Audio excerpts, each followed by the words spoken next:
Qui est ce Dieu unique que Jésus révèle, dont il parle, dont il est la parole, et le Fils unique?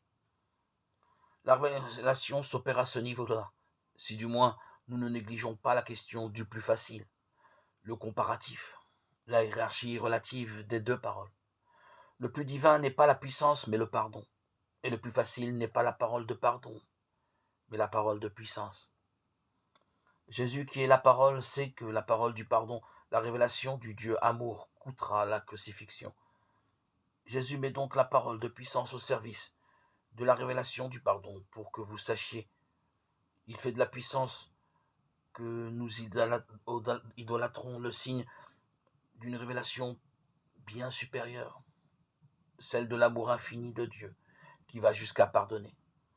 Tous les miracles, toutes les paroles de puissance, d'autorité, seront au service de cette révélation qu'il est venu porter. Et c'est comme Fils de l'homme, titre dont il atteste qu'il se révèle porteur de la mission divine, de l'autorité divine. Les spectateurs rendent gloire à Dieu.